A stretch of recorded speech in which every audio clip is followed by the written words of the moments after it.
Still L5290, walang black. So buksan natin, flashing tayo.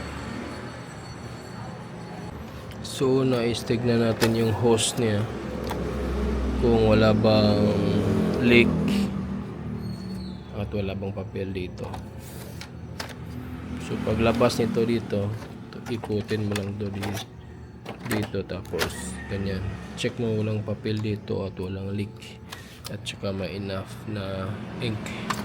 Tapos ilagay natin to sa external para dito mapuno agad. So ready to flashing na tayo. External ang nilagay ko dito para di mapuno yung original nya. Tapos mag power flashing tayo dito. Pwede din mag power flashing gamit ang maintenance tab, pero pang isang beses lang yun within 12 hours. So try natin ta. Ayan. So sa unit na pala ito, pwede pala tayong dito na mag flash. No need na yung laptop. Pero again, once lang to every 12 hours. So punta lang tayo dito sa settings. Hindi sa maintenance pala. Okay. Dito sa power cleaning. Okay.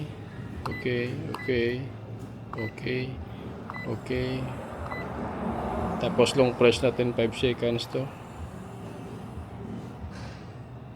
Ayan. So kailangan na may lumabas dito ang ink.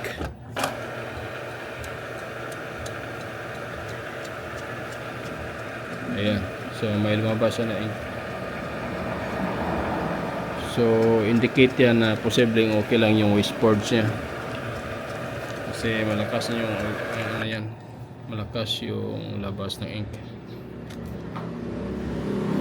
So baka plug yung black or baka kulang lang yun sa ink. May mga may vacuum doon kaya walang laman.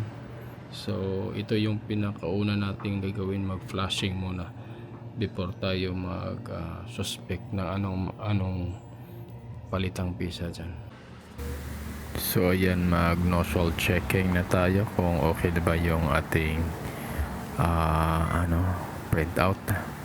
So nag voice over ako kasi may customer na sa gilid ko, ayaw kong marinig yung boses ko na nagpa-vlog ng repair.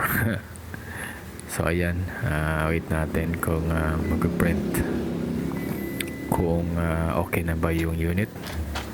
So nagpa-flashing lang muna tayo guys.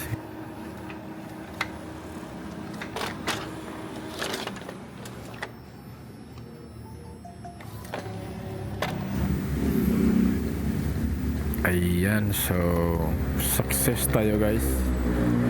Isang flashing lang lumabas lahat ng kulay, so no need for further action na to.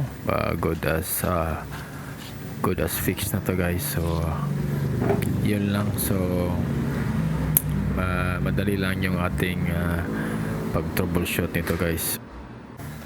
At syempre kailangan tayong mag final test ng full colored na printout para makita natin yung quality niya. Ayan, so kitang kita naman guys na maganda na yung quality ng printer ito. So hanggang dito lang tayo guys. So thank you for watching. Please follow and like my video for more to come. Thank you.